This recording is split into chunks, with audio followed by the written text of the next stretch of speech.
ये आप देखे भी होंगे। अब एक्सप्लेन जो किए हैं, स्टेटस पे ज्यादा ध्यान ना रखें।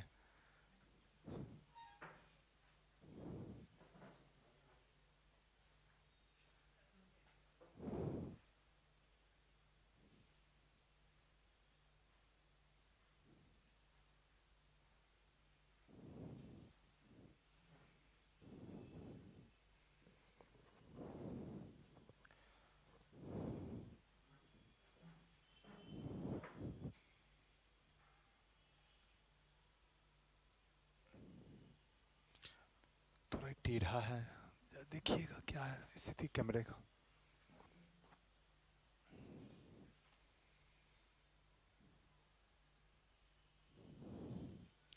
क्या नाम, मुन्ना जी नाम है इनका। मुन्ना सबसे पीछे नहीं, उनसे पीछे सन्नी जी है। अच्छा, मुन्ना जी कौन है? इनविटेशन भेजे थे हमको, कोई है ना मुन्ना जी? सर आइएगा, भोज है, सुबह सुबह ही आया था। ठीक रहता है तबीयत? क्लास स्टार्ट का हो गया है, तो तबीयत को थोड़ा बीमार भी रहना जरूरी है। साक्षी, सोनाक्षी सही हो?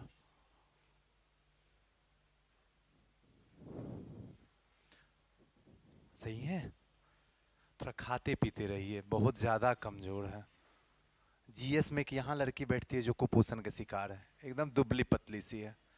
थोड़ा खाया कीजिए ढंग से, तब ना पढ़िएगा इतिहास, है ना? सही बात। नहीं तो विकास नहीं होगा तो फिर कैसे होगा? आए हैं शुभम जी? नहीं दिख रहे हैं। अच्छा, बैठे हुए हैं।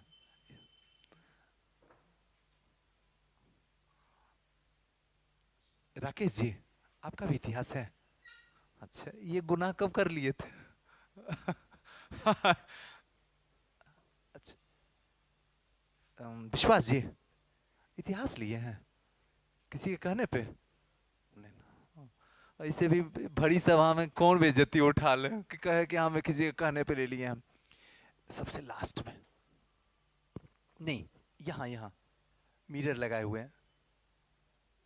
आप ही तो दूसरे को क्यों देखते हैं? हाँ, कहाँ से आप हैं? भदुआ से हैं। आपके बगल में जो है, कहाँ से? दोनों फतुहा से ही हैं। अच्छा, गुड।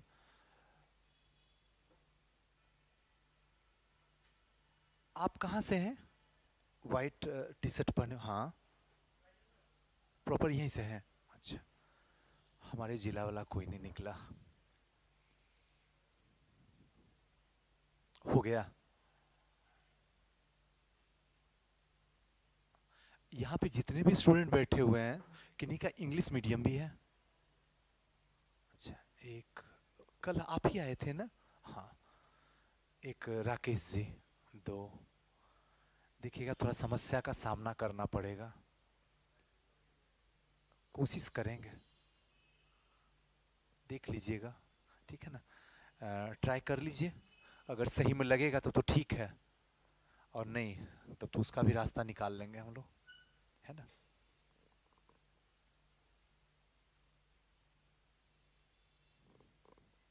सही, सीधा से बैठो ना। तुम ही को कर रहे हैं, टेढ़ा हो जाएगा तो फिर दिक्कत होगा, फिर कहेंगे शादी वादी हो नहीं रहा टेढ़ा, सुजीत सर के क्लास में कमर गया। आइए, अब क्लासेस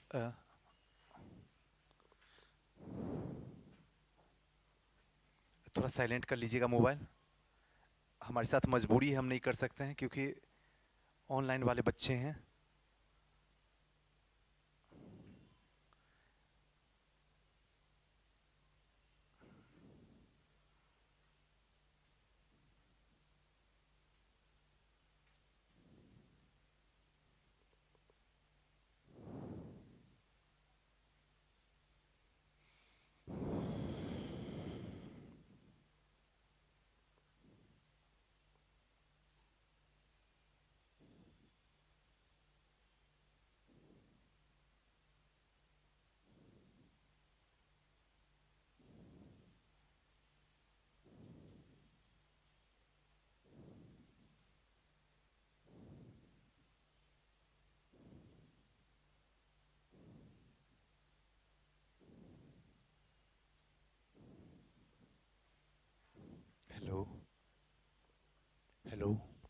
हेलो। चलिए, हिस्ट्री आप लोग चूज कर ही लिए ऑप्शनल हिस्ट्री। और ऑप्शनल हिस्ट्री में जो सबसे बड़ा सेगमेंट होता है, जो डराने वाला होता है, जो खुद ही दिमाग में पता नहीं क्या क्या इमेज बना लेता है वर्ल्ड हिस्ट्री को देख के। बाकी हिस्ट्री आप पढ़े ही होते हैं प्रीलिम्स में, या खुद से भी स्टडी करते हैं तो उतना कोई समस्या नहीं आती, थोड़ा सा और हल्का मेहनत कर लो तो काम चल जाता है। लेकिन जैसे वर्ल्ड हिस्ट्री बोलते हैं आपके दिमाग में आता दुनिया का इतिहास पढ़ना है, अपना इतिहास तो संभल नहीं रहा, नहीं ऐसे ख्याल आता है, और ये दुनिया का इतिहास कौन पढ़ेगा। और जैसे ही वर्ल्ड हिस्ट्री बोलते हैं आपके दिमाग में सीधा कहां दौड़ता है कि पूरी दुनिया का हमें इतिहास जानना है। खेल नहीं है, वाकई में एक बहुत बड़ा सेगमेंट है। लेकिन सबसे मजेदार बात है कि अगर आप इसको दिल से जी लोगे तो 200 प्लस 100% गारंटी है। 99% स्टूडेंट, सही बता रहा हूं आपको, आप समझ लीजिए, 99% स्टूडेंट जो है इसका एक क्वेश्चन सॉल्व करता है, सिर्फ एक क्वेश्चन, और वो भी मजबूरी में। अगर आयोग छोड़ देना तो कोई टच भी इसको ना करे, कोई नहीं टच करता इसको। आप कहीं चल जाइए, कहीं विश्व इतिहास से आपको कोई शुरू ही नहीं करेगा क्लास, क्योंकि विश्व इतिहास जो होता है एक तरीके से दिमाग में बैठा होता है कि बच्चे इससे डर जाते हैं। पहला डेमो में भरिएगा और दूसरे दिन क्लास खाली, ये भी एक सच है। लेकिन यहां सबसे पहले विश्व इतिहास ही होगा। हाँ जी, कहीं का भी बच्चा हो, कोई भी हो, आप ये मान लीजिए कहीं का भी हो, विश्व इतिहास एनी हाउ आपको समझना होगा, इसका दूसरा कोई रास्ता नहीं है। और विश्व इतिहास सबसे आसान है। 10 दिन आप हमें समय दीजिए, 10 दिन के बाद आपको तीनों इतिहास में सबसे बेहतरीन जो इतिहास लगेगा वो विश्व इतिहास लगेगा। जो लोग पढ़े होंगे, जो दूसरे बार पढ़ रहे होंगे, उनको समझ में आ रहा होगा कि क्या कह रहे हैं सुजीत सर। सबसे आसान है विश्व इतिहास। कहो ना कि मोटिवेट करके दिमाग पे वार कर रहे हो, जैसे बाहर वाला बोला कि सबसे मुश्किल है इतिहास, उसमें भी विश्व इतिहास। आप यहां बैठा के, कहीं दिमाग है कहीं क्या सोच नहीं रही, यहां देखो ना, और यहां पे बैठ के क्या करते हो, एकदम आसान है, सच में आसान है। आपको इतना मजा आएगा, इतना जानने के लिए मिलेगा कि आप सोच भी नहीं सकते हैं। इसका कोई सच्चाई प्रूफ कीजिए सुजीत सर। अभी कर देता हूं सच्चाई प्रूफ। आप जो भी इतिहास तीनों पढ़ते हैं, चाहे प्राचीन, चाहे मध्यकालीन, चाहे आधुनिक, तीनों कहीं ना कहीं आप पढ़े होते हैं। लेकिन सबसे मजेदार बात और मजाक वाली बात होती है कि आप तीनों में से किसी को भी सही कॉन्सेप्ट से नहीं पढ़ते हैं। और हमेशा जान जाइए, अधूरा ज्ञान आपको प्रॉब्लम ही क्रिएट करता है। ये घर है ना, फॉर द एग्जांपल समझिए, इस घर है ना, इस घर को हमको खूबसूरत बनाना है, आपकी हालत खराब हो जाएगी बनाने में। मेरा मन हुआ अच्छा यहां पे किचन बनाना है, फिर किचन यहाँ पे किचन बनाना है। अब किचन कहां बना हुआ है, कॉर्नर में, वहां से तोड़ो, यहां पे घुसेरो, यहां पे हमारा डाइनिंग हॉल होना चाहिए। अब डाइनिंग हॉल कर रहे हैं, आगे में वो घेरा है, ये तो सिंपल सा घेरा है, बहुत सारी समस्याएं होती है। अगर डाइनिंग हॉल यहां बनाएंगे तो यहां दरवाजा है, ये तो डाइनिंग हॉल होगा ही नहीं। अगर डाइनिंग हॉल बनाएंगे तो दरवाजा गया। समझ रहे हो मैं बोलना क्या चाह रहा हूं, दिमाग में जा रहा है ना। लेकिन अगर ये खाली हो, उसके बाद बनाने की बात आए, तो क्या कोई समस्या है क्या? कुछ भी समस्या नहीं है। तो जिनके पास में कोई ज्ञान नहीं है उनके लिए बेस्ट है, जिनके पास आधा अधूरा ज्ञान है उसके लिए सबसे बड़ी समस्याएं क्रिएट हो जाती है, क्योंकि आधा अधूरा ज्ञान में ही वो सब कुछ ढूंढना शुरू कर देता है। ये चीज बड़ी समस्या है। जो पहली बार पढ़ रहे हैं, जिनको पता है कि मुझे सीखना है, आपके लिए आसान हो जाएगा, देखते रहिएगा, मैं क्या बोलूंगा आप ही खुद बोलिएगा। ये है अपना विश्व इतिहास। अब एक बात तो और समझ लीजिए,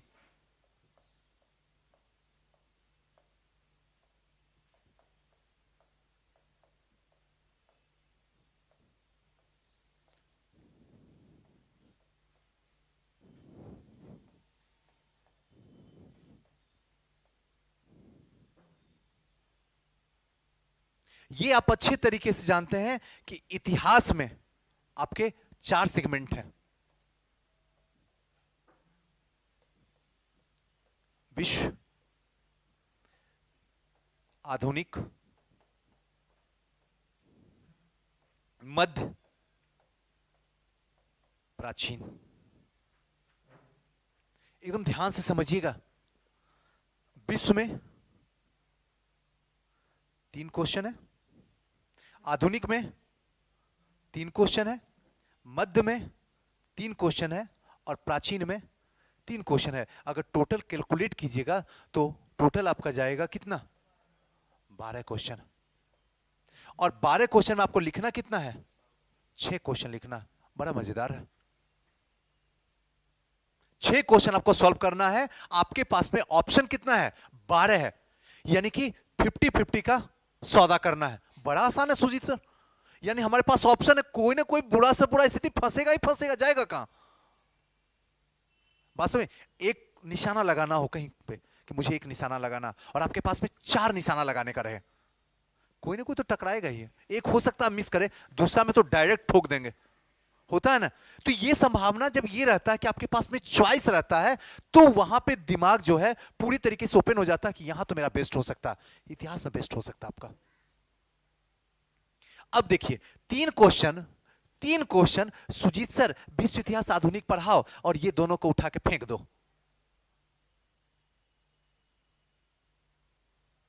बात समझ में आ रहा है ना, क्योंकि आप ही तो कर रहे हो, 6 क्वेश्चन सॉल्व करना है, हमारे पास 12 क्वेश्चन है। तो 3 क्वेश्चन विश्व इतिहास से, 3 क्वेश्चन आधुनिक से, या फिर 3 क्वेश्चन मध्य से, 3 क्वेश्चन आधुनिक से, ये दोनों पढ़ाओ। बाकी प्राचीन में भी सर दर्द करता है और विश्व में भी करता है, दोनों को उठा के फेंक दो बाहर। लेकिन नहीं, ऐसा नहीं कर सकते आप, क्योंकि 3 क्वेश्चन इस दोनों सेगमेंट में है। ध्यान से समझिएगा, ये सिलेबस है, ये 3 क्वेश्चन है, तो टोटल 6 क्वेश्चन है। 6 क्वेश्चन में आपको 3 क्वेश्चन लिखना है। 3 क्वेश्चन लिखने का मतलब है कि या तो 2 क्वेश्चन आप यहां से लिखते हैं, 1 क्वेश्चन आपको यहां से लिखना होगा। अगर दिल किया कि नहीं सुजीत सर यहां से 1 क्वेश्चन नहीं लिखेंगे, तो अगर यहां 2 क्वेश्चन लिखिएगा तो फिर यहां 1 क्वेश्चन लिखना पड़ेगा। स्टार्ट लिखा हुआ है कि 3 में 2 से ज्यादा नहीं लिख सकते हैं, तब तो अब मजबूरी है पढ़ना। स्टार मार्क लगाया तो पढ़ना जरूरी हो गया, क्योंकि 1 क्वेश्चन आपका 50 नंबर का है, आप छोड़ सकते ही नहीं है। ऐसे कंडीशन में अब आपके पास चॉइस हुआ, जिसका दिल करेगा वैसे हम लिख लेंगे आंसर, लेकिन हम वैसे आपको लिखने ही नहीं देंगे। ऐसे कंडीशन में हम क्या करेंगे आपके साथ में, आधुनिक है, इसमें 1 क्वेश्चन आपसे हम लिखवाएंगे सिर्फ, चाहे कुछ भी हो जाए। बहुत आप इंटेलिजेंट है, तीनों क्वेश्चन आता, फिर भी 1 क्वेश्चन आपको सॉल्व करना है यहां पे। और यहां पे मध्यकालीन है, यहां भी आपको 1 क्वेश्चन सॉल्व करवाएंगे हम। बचा कितना, 4 क्वेश्चन बचा हुआ है। 2 क्वेश्चन प्राचीन से करवाएंगे और 2 क्वेश्चन विश्व इतिहास से करवाएंगे। यानी कि आज जो हम आपको पढ़ाने वाले हैं, आज से शुरू जो करने वाले हैं, वो हमारा टारगेट होगा 2 क्वेश्चन का, यानी 100 नंबर का पढ़ाई शुरू होगी आपकी।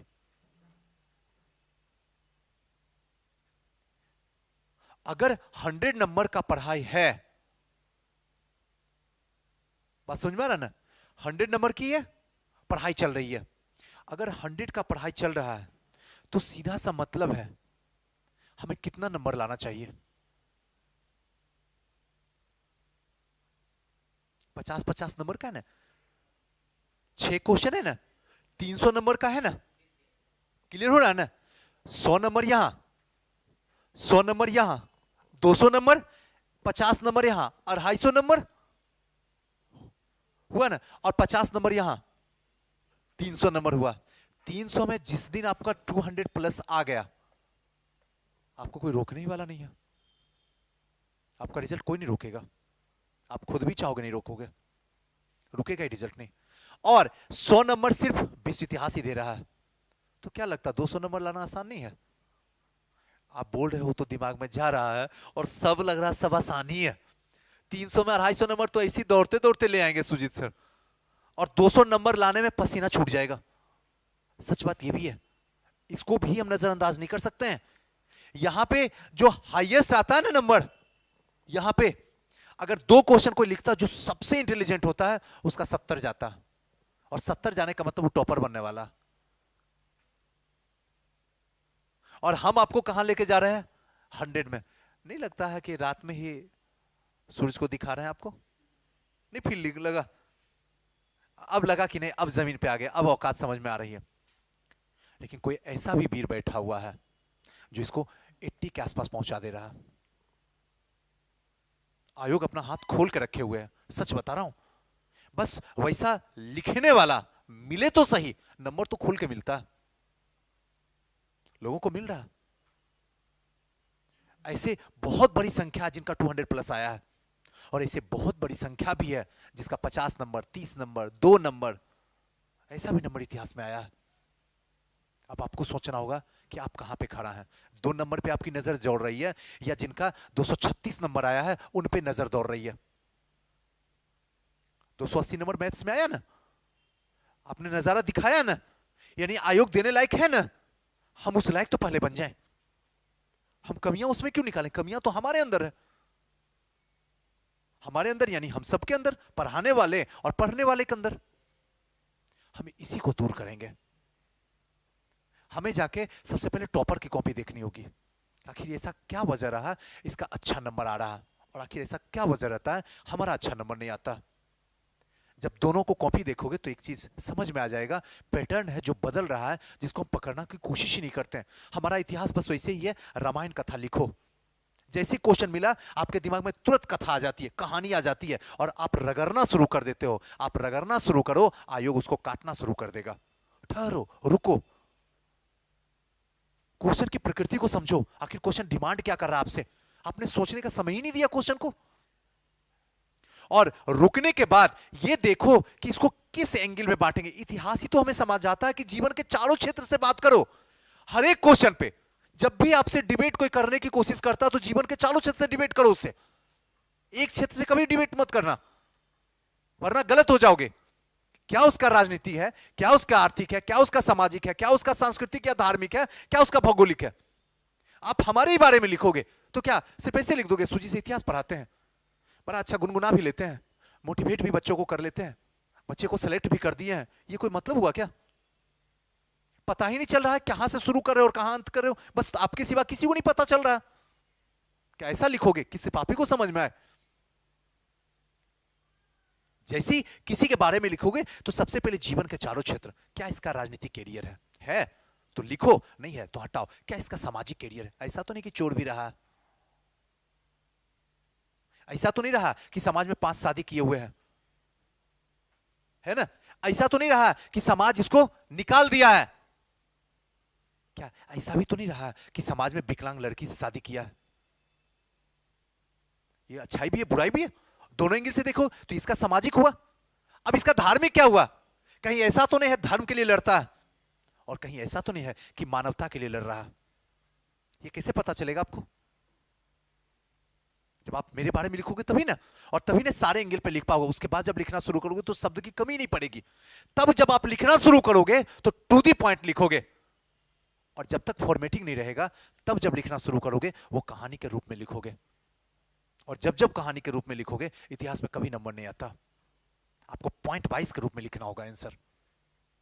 नहीं चाहिए कि हम 36 पेज भरें, आप 30 पेज भरो, लेकिन टू दी पॉइंट लिखो। एक बार लिख के तो देखो। भरने वाले 150 लाते लाते हफना शुरू करते हैं, 50% नंबर ला रहा। सोचो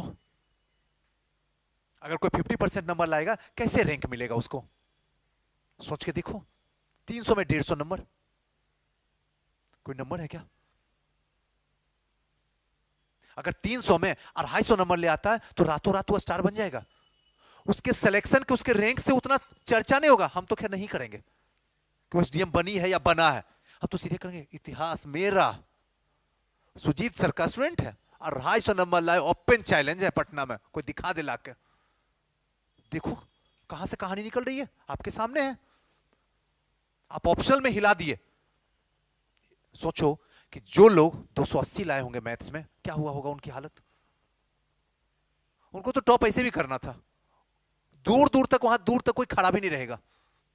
नंबर ही इतना ऑप्शन में बढ़ा दिए हैं कि बाकी में कम भी है फिर भी लोगों से ज्यादा है। हम वही काम करने के लिए यहां बैठे हुए हैं, और इसीलिए बार बार कहते हैं ऑप्शन का चुनाव हमेशा सही तरीके से होना चाहिए। जहां गलत हुआ वो सीधे गर्त में ले जाकर छोड़ देगा, आपको निकलने का सारे दरवाजा बंद कर देगा। अब आते हैं, बातें करते हैं ऑप्शनल की, कि आखिर इसका सिलेबस क्या है जो आप पढ़ रहे हैं, जहां तक हमें जाना है, जिस मंजिल का सफर तय करना है, उसके रास्ते क्या हैं। सिलेबस तो मुझे ही बताना होता, आप थोड़ी देखते हैं, घर में देखेंगे भी नहीं। मुझे पूरा भरोसा आपके ऊपर रहता है, अपने से ज्यादा भरोसा आपके ऊपर रहता है। सिलेबस है ना सुजीत सर, क्वेश्चन बैंक बना दिए हैं ऐसा जो मार्केट में कहीं दूसरा जैसा नहीं है, ला कर देते हैं। घर में रखा हुआ फोटो मेरा है, वैसे लंबा खड़े हुए हैं, टाइल लगा हुआ है, वो फोटो उसमें चिपका हुआ है, लेकिन वो कभी उल्टाया नहीं गया है, और सबके टेबल पे रखा होगा। आज किसी को नहीं लगा होगा चलो आज विश्व इतिहास है, आते हैं सिलेबस थोड़ा खंगाल लेते हैं, पता नहीं सुई सर क्या बताएंगे। कोई इतने में है जो हाथ उठा सकते हैं कि हाँ सिलेबस हम देख के आए हैं? 1 2 3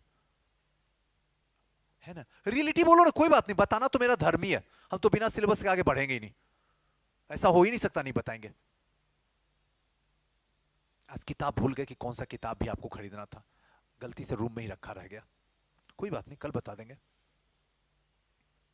सिलेबस आपने कभी सोचा कि हाँ जा रहे हैं पढ़ने के लिए, जहां पे इतना बड़ा मुझे अमाउंट पे करना है, पापा का है, हम तो बेरोजगार हैं, चलो कुछ आज देख के चलते हैं, कुछ नया सीखना होता।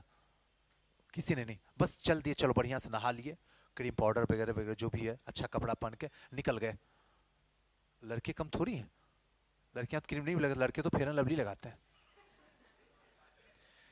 आइए अब आते हैं यहाँ पे, इसका सिलेबस पे थोड़ा सा चर्चा कर लेते हैं। देखिए कितना मजेदार सिलेबस है, आपको देखिएगा तो मजा आ जाएगा। सबसे पहले सामंतवाद का पतन। सामंतवाद लिखिए नहीं, दे देंगे, सब कुछ दे देंगे, कुछ लिखने की जरूरत नहीं है। सामंतवाद का पतन, सामंतवाद के बाद पुनर्जागरण, पुनर्जागरण के बाद धर्म सुधार आंदोलन, 30 वर्षीय युद्ध, इंग्लैंड में संसदीय सुधार, प्रबोधन काल, फ्रांसीसी क्रांति, इटली और जर्मनी का एकीकरण, अमेरिकी क्रांति, नेक्स्ट जो है औद्योगिक क्रांति, अमेरिकी गृह युद्ध, आर्थिक मंदी, चीन में साम्यवादी क्रांति, जापान में सैन्यवादी नीति, उपनिवेशवाद, प्रथम विश्व युद्ध, रूसी क्रांति, द्वितीय विश्व युद्ध। मात्र 7 दिन में हम पूरा सिलेबस को कवर कर देंगे,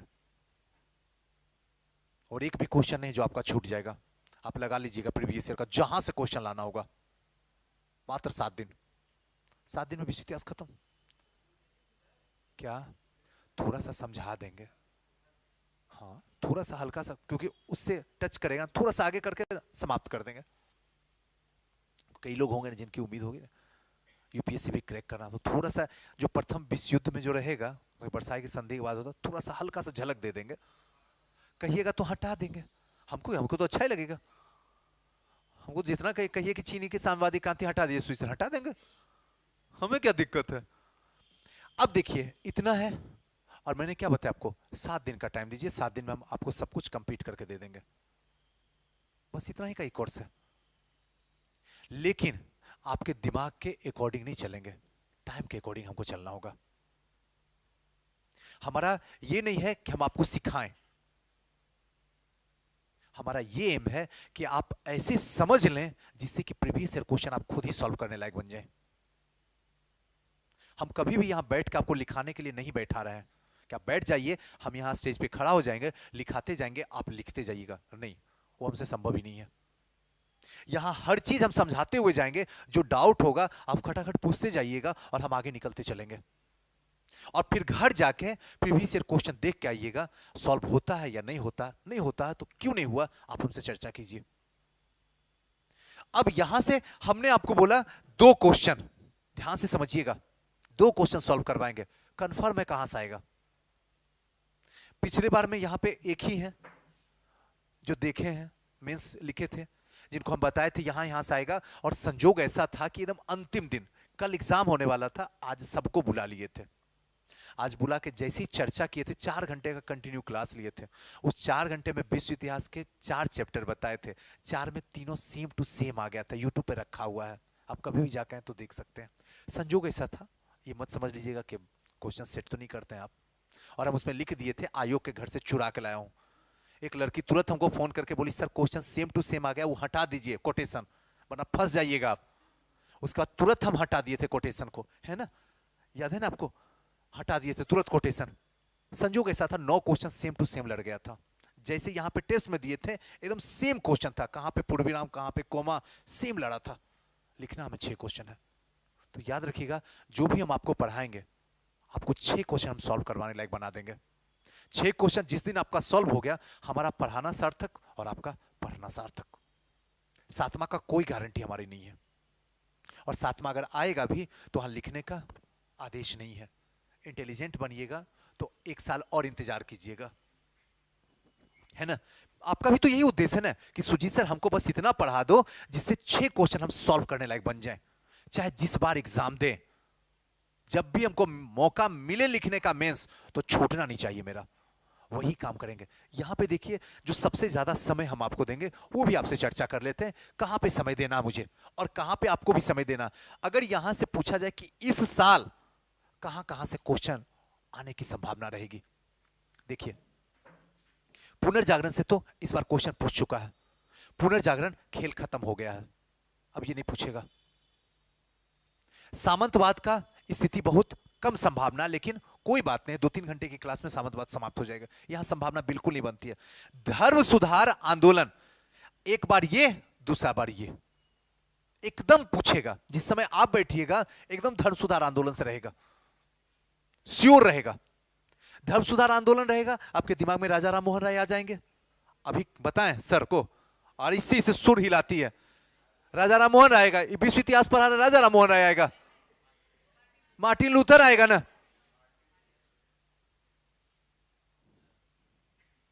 स्प्रिंग लगा के रखी है, जहां से टच करते हैं बस इसी से होना शुरू हो जाता है। तो धर्म सुधार आंदोलन मार्टिन लूथर के नेतृत्व में बड़ा आसान है। यहां संभावना बनता है कि एक बार क्वेश्चन पूछेगा। अगर ये सॉल्व कर लेते हैं तो हमारी एक संभावना बन जाती है। 30 वर्षीय युद्ध तो एक पुराना हो गया, एक युग ही हो गया, इसको तो हटा ही दीजिए। इंग्लैंड में संसदीय सुधार हटा दीजिए। प्रबोधन काल, ये थोड़ा सा चर्चा में एक विषय बनता है। ये वो चैप्टर हैं जहां पे हद तक संभावना बनती कि हो सकता है, आ भी सकता है और नहीं भी आ सकता। ये उन चैप्टर की बात चल रही है। फ्रांसीसी क्रांति, इसको कौन रोक लेगा? बहुत बड़ा ने, महाबड़ा, इतना सबको ऊपर में पढ़ाने के बराबर अकेले फ्रांसीसी क्रांति कहता हम ले लेंगे समय। सबसे बड़ा यही है फ्रांसीसी क्रांति, उतना बड़ा इसमें कोई भी नहीं है। कोई में उतना तमाशा नहीं जितना इसमें है। ये एक पार्ट में रहे तब ना 3 पार्ट में है। फ्रांसीसी क्रांति हो रही है, क्रांति के बाद स्थिति बदल रही है, स्थिति बदलने में फिर से नेपोलियन का एंट्री हो रहा है, नेपोलियन की एंट्री के बाद महाद्वीपीय व्यवस्था आ गई है। मतलब कहा जाए तो एक लंबा पोर्शन है जहां पे करना है। तो अगर इसको अच्छे से आप समझ लिए तो समझिए एक क्वेश्चन तो 100% आपका फंस जाएगा, एकदम श्योर फंसेगा। अगर 2-4 चैप्टर आप ढंग से पढ़ लेते हैं तो आराम से 2 क्वेश्चन बना लीजिएगा। अगर 2 नहीं बना पाए, सिचुएशन आपका साथ नहीं दे पाया, तो कम से कम 2 तो उधर बचा हुआ है ना आधुनिक में, 2 आधुनिक से खींच लेंगे, एक यहां मैनेज कर लेंगे। हमारा शुरू से अंत तक टारगेट होगा कि आप विश्व इतिहास को सॉल्व कीजिए 2 क्वेश्चन, कुछ तो एक्स्ट्रा मार्केट में कीजिए। लेकिन अगर मान लीजिए कि वहां दिमाग धोखा दे रहा, तो विश्व इतिहास तो 2 है ही है ना, एक ही तो हमको, सॉरी आधुनिक 2 है ही है, एक ही हमको करना है। इटली और जर्मनी का एकीकरण, बहुत साल से क्वेश्चन नहीं पूछ रहा है, इस बार एकदम श्योर है पूछेगा आपसे। ये भी चर्चा में है, एकदम है चर्चा में। नेक्स्ट जो है अमेरिकी क्रांति, अमेरिकी गृह युद्ध से क्वेश्चन पूछ दिया है इस बार। अमेरिकी क्रांति आपके पास में है और इस बार दोनों चर्चा में था, दोनों चर्चा में था। हम दोनों की बात किए थे, अमेरिकी क्रांति और अमेरिकी गृह युद्ध, इसी में दोनों में से एक ने कोई आना है ना। लेकिन सच पूछा जाए ईमानदारी से तो हम चर्चा इसी पे रिस्क खेले थे, यही से क्वेश्चन पूछेगा। लेकिन क्वेश्चन पूछ दिया था अमेरिकी गृह युद्ध से। लेकिन इस बार आपके टाइम में अमेरिकी क्रांति से क्वेश्चन पूछेगा। आसान तो कहां है भारत के इतिहास में, कहां जहां श्योर कर सकते कि यहां से क्वेश्चन पूछेगा। यहां तो श्योर है क्वेश्चन कहां से पूछेगा। 5 चैप्टर पढ़ लीजिए, आपका क्वेश्चन फंस जाएगा 2, बैठे बैठे यहीं पे। औद्योगिक क्रांति, आज के डेट में इस बार ये चर्चा का विषय बना हुआ है, क्योंकि कोरोना आने के कारण क्या हुआ है, इकोनॉमी हमारा सीधे डाउन हो गया है। इसलिए औद्योगिक क्रांति और आर्थिक मंदी, ये दोनों एक दूसरे में जुड़ा हुआ है। जैसे आर्थिक मंदी की बात करेंगे तो कहां चले जाएंगे?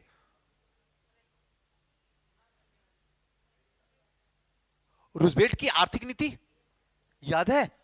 हर साल पिछले 3 साल से कंटिन्यू दे रहा था, कंटिन्यू क्वेश्चन पूछ रहा, डेली हर साल क्वेश्चन पूछा था। इस बार यहां पे रोक दिया। हम भी कंटिन्यू पूछा था, हम भी बता दिए थे, इस बार इसको भी पढ़ के आना, ये भी पूछेगा, यहां से भी पूछेगा। लेकिन ये जो है इस बार धोखा दे दिया। धोखा देने के पीछे भी वजह हमको समझ में आ गया था, क्यों ऐसा हुआ था। क्योंकि सबको पता था, जैसे अभी बोल नहीं रहे हैं कि कोरोना से जोड़ के, लेकिन अगले साल आपके टाइम में रहेगा क्वेश्चन, आप देखिएगा। आर्थिक मंदी में आसानी से आपको फंसाया जा सकता है। थोड़ा और आइए, चीन की साम्यवादी क्रांति, यहां से क्वेश्चन पूछ दिया है, इसलिए टेंशन मत लीजिए कि अब यहां से पूछेगा। चाइना को छोड़ दीजिए, ऐसे भी पसंद नहीं आता। देश के लिए क्या है, फ्यूचर है, तो इसको हटा दीजिए। जापान की सैन्यवादी नीति या आधुनिकीकरण, हल्का सा इसमें नजर डालेंगे, उतना इंपॉर्टेंट ये है नहीं। नेक्स्ट जो है उपनिवेशवाद या साम्यवाद, इसको थोड़ा सा देख लेंगे कैसे है, कहां से शुरू होता है, कैसे औद्योगिक क्रांति आती है, कैसे पुनर्जागरण होता है, कैसे औद्योगिक क्रांति आती है, उसके बाद फिर से उपनिवेशवाद साम्राज्यवाद धीरे धीरे पूरी दुनिया में कैसे फैलना शुरू होता है, इसके बारे में चर्चा होगी। नेक्स्ट जो है प्रथम विश्व युद्ध, उसके बाद एक प्रथम विश्व युद्ध होता है जिसमें दुनिया जो है 2 भागों में डिवाइड हो जाती है। अब जानते ही होंगे 2 भागों में डिवाइड हो जाती है और प्रथम विश्व युद्ध शुरुआत होती है 14 से शुरू होती है, 4 साल तक चलती है, 1918 में जाके समाप्त हो जाती है। इसके बीच में एक 1917 में रूस की क्रांति होती है, और रूस की क्रांति में आपको अच्छे से पता होगा, यह भी हमेशा चर्चा का विषय बना रहता है। ये 2, 3, 4, 5 ऐसे हैं चैप्टर जहां से क्वेश्चन हमेशा पूछा जाता है। अगर ये 2, 3, 4 अगर अच्छे से सॉल्व कर लेते हैं तो फिर आपका विश्व इतिहास समाप्त हो जाएगा। यही आपका कंप्लीटली सिलेबस है जिस पे आपको काम करना है, यहीं तक का हमारा सफर तय करना है। अगर इसको कर लिए तो फिर विश्व इतिहास समाप्त, और विश्व इतिहास समाप्त होते ही आपका कॉन्फिडेंस सबसे ऊपर चला जाएगा। और ये जो 7 दिन की बात बोले तो थोड़ा देर दिमाग में मुंह कान इधर उधर घूम गया होगा। मात्र 7 दिन, 7 दिन तो हम आपको बताएं, 7 दिन ये कम से कम 1 महीने का सिलेबस चलेगा। ये 1 महीने जब चलेगा तो कंप्लीटली 2 क्वेश्चन लिखने लायक बन जाइएगा आप, आसानी से बन जाएगा। दूसरी बात, जब भी क्लास चलेगा तो जो दरोगा का एग्जाम अभी चल रहा है मतलब आने वाला 26 दिसंबर को है ना दरोगा का, तो मान के चलिए सबका होम डिस्ट्रिक्ट ही मिला होगा, सेंटर या जहां भी मिला होगा, मान के चलिए 28 तारीख को, शायद 26 को संडे ही पड़ता होगा, संडे ही है ना, संडे है, तो मान के चलिए कि मंडे से हम लोग इसको जो है स्टार्ट कर देंगे। स्टार्ट तो कल से ही हो जाएगा, कल तो संडे है ना, कल तो छुट्टी रहेगा, मंडे से ये कंटिन्यू क्लास स्टार्ट रहेगा। लेकिन जो राइटिंग प्रैक्टिस चलेगी वो अभी नहीं करवाएंगे, अभी पहले आपको सिखा देंगे, समझा देंगे, तब तक चैप्टर भी निकल जाएगा और जो लोग तैयारी में लगे हुए हैं वो भी डिस्टर्बिंग में नहीं आ सके। हाँ, जिनको लिख के ला के देना मन करेगा वो ला के लिख के मुझे दे सकते हैं, मैं उनकी कॉपी चेक करके उनको सुपुर्द कर दूंगा। लेकिन आंसर राइटिंग विधिवत रूप से जो स्टार्ट करेंगे वो 27 तारीख से शुरू कर देंगे। उसके बाद डेली टेस्ट आपको चलेगा यहाँ पे, और डेली मुझे लिख के दिखलाइएगा। सप्ताह में 1 दिन जो शुक्रवार होगा, शुक्रवार में जितने पूरे वीक में जिस चैप्टर कंप्लीट हुआ है, यहां पे सामने मैं खड़ा रहूंगा, इस साइड में सब लोग रहिएगा। फॉर एग्जांपल, मान लीजिए पुनर्जागरण खत्म हुआ है तो हम आपसे पूछेंगे पुनर्जागरण के 2 सामाजिक कारण बताइए। ऐसे हाथ करेंगे, नाम याद हो गया तो हो ही गया, नहीं तो ऐसे करेंगे तो पता चल ही जाएगा कि हम पे इंडिकेट किया गया है। खड़ा होइएगा और 2 सामाजिक कारण बताइएगा। इधर से 2 राजनीतिक कारण, उधर से 2 साहित्यिक कारण, ठीक है ना। पुनर्जागरण इटली में क्यों हुआ, कोई 2 कारण पूनम बताइए। ये 1 दिन का रहेगा। तो लिखने का सिलसिला तो हमारा चल ही रहा, डेली आंसर राइटिंग तो आप लिख ही रहे हैं, यहां होगा ही होगा। साथ साथ में बोलने का भी स्टाइल हो जाए, ताकि दिमाग में बोला हुआ जो है ना ज्यादा इफेक्टिव रहता है, दिमाग में रहता है, और कॉन्फिडेंस भी बढ़ेगा। क्योंकि आज न कल सुजीत सर इंटरव्यू से तो गुजरना ही पड़ेगा, उसके बिना कोई चारा नहीं है। तो बेहतर है कि एक ये क्लास किया जाए। इससे क्या होगा कि आपको पढ़ने के प्रति भी दीवानगी पैदा होगी, क्योंकि खड़ी बड़ी सभा में अगर आपको खड़ा किया जाएगा तो बेइज्जती तो होगा ही होगा। क्योंकि दिक्कत इससे नहीं है कि सुजी सर से, हमसे किसी को दिक्कत नहीं होता, दिक्कत होता दाएं बाएं जो बैठे हुए लोग हैं, कि वो क्या समझेंगे हमारे बारे में। कुछ नहीं समझेंगे, जानते हैं गधे हो, जवाब नहीं दे रहे हो तो गधे हो, और जवाब जब देखो तो चर्चा का विषय बन जाएगा। तुम क्या किसी को देखोगे, तुम्ही को सब लोग देखेंगे। तो इस बहाने से भी आप पढ़ के आ पाइएगा, और नहीं पढ़िएगा तो खिंचाई तो हम भी थोड़ा बहुत कर ही देंगे, हम भी मौके पे तो पीछे रहेंगे नहीं आपके साथ में। तो ये चीज एक नया इंप्रूवमेंट आपके साथ में करेंगे, जो शायद रिजल्ट हमें दे सके आपके थ्रू। दूसरा कि जब भी आप आंसर राइटिंग लिखिएगा, हालांकि स्टार्टिंग से जो लोग नए बच्चे हैं, वो पुराने बच्चे तो समझ ही रहे हैं, हर चीज आपको फॉर्मेटिंग में बना के पॉइंट वाइज लिखना है, स्टोरी वाइज नहीं लिखना, कहानी एक भी आंसर नहीं लिखना, सब पॉइंट वाइज में ही आंसर रहना चाहिए। जो आप कर रहे हैं 1 से 1.5 लाइन, 1 से 1.5 लाइन, 1 से 1.5 लाइन पॉइंट में फॉर्मेटिंग बना के, क्या राजनीतिक है, क्या आर्थिक है, क्या सामाजिक है, क्या सांस्कृतिक है, क्या धार्मिक है।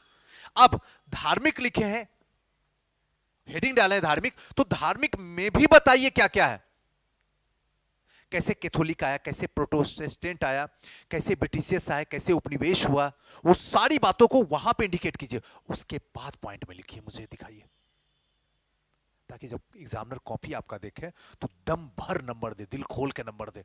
अगर क्रोध में भी आया हुआ, परिवार से लड़ के भी आया, तो आपको अच्छा नंबर दे सके। हंसिए नहीं, कई लोग बड़े खतरनाक वाले होते हैं। अब हम ही आ रहे हैं घर से, हो गई लड़ाई मैम में, तो उसका असर कहां दिखेगा, क्लास में दिखे, शकल दिख जाएगा। क्या बात है सुजी सर, खड़ा हो। कैसे सुजी सर तुम बोल दिया, बताओ क्वेश्चन। इरिटेटिंग होता नहीं, इंसान होता ना, तो कम से कम उस लायक बन जाए कि अगर क्रोध में भी आए तो उसे प्यार बरसे, कि आपकी कॉपी देख के उसके लगे कि नहीं बंदा मेहनत किया है, नहा के नहीं आए हुए हैं।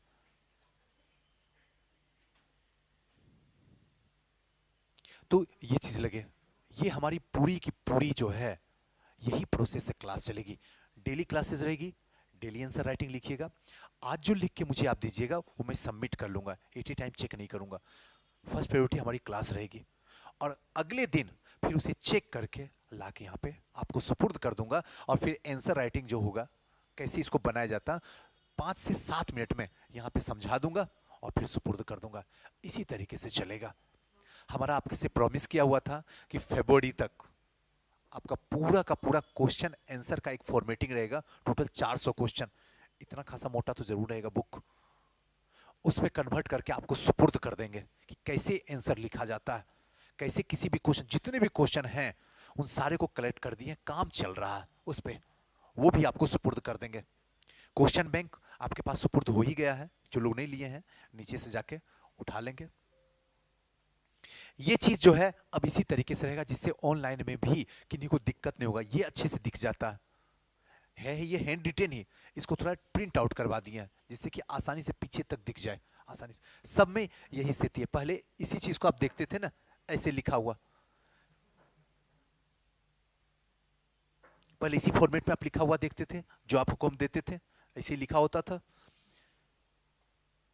अब जो है इस तरीके से कर दिया है, जिससे कि आसानी से आपको क्या हो, समझ में आ जाए।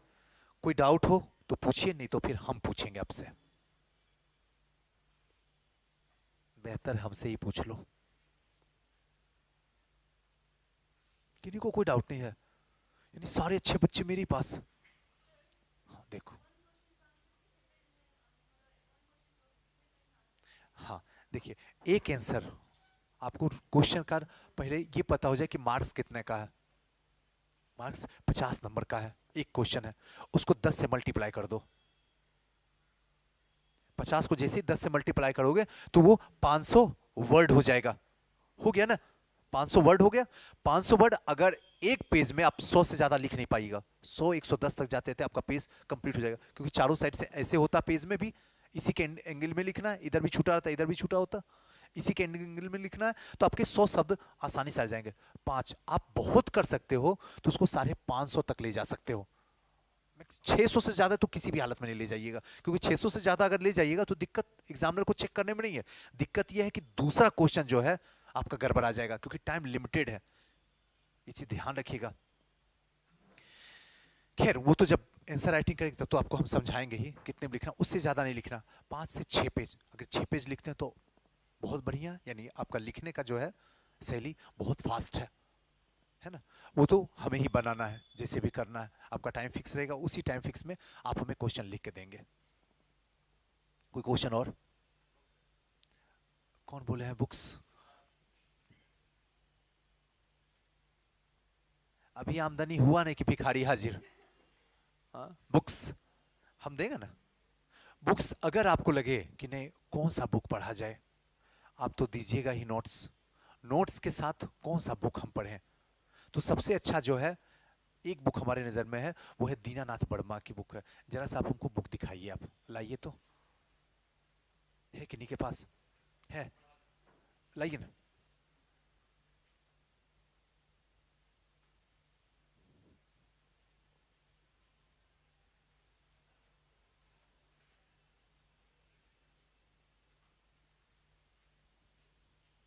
है ना, ये बुक सबसे अल्टीमेट है विश्व इतिहास के लिए। इससे बढ़िया बुक आपको कोई नहीं मिलेगा। लेकिन ये बुक मेरे कहने पे कभी भी परचेज मत कीजिएगा, आपसे हार्टली रिक्वेस्ट है। इस बुक को पहले जाके शॉप में 10-15 मिनट तो खड़ा रह ही सकते हैं, फ्री में पढ़ ही सकते हो, भगाता तो नहीं है। एक बार आप देख लीजिएगा, आपके लायक हो तभी आप खरीदिएगा, नहीं तो नोट्स तो है ही है मेरे पास में। इसको तभी परचेज कीजिएगा जब आपको लगेगा नहीं इसको हम समझ सकते हैं। अगर नहीं समझ सकते हैं तो परचेज नहीं करना है। अच्छा खासा इसका कीमत है, 400 रुपया कीमत है। 30% डिस्काउंट 350।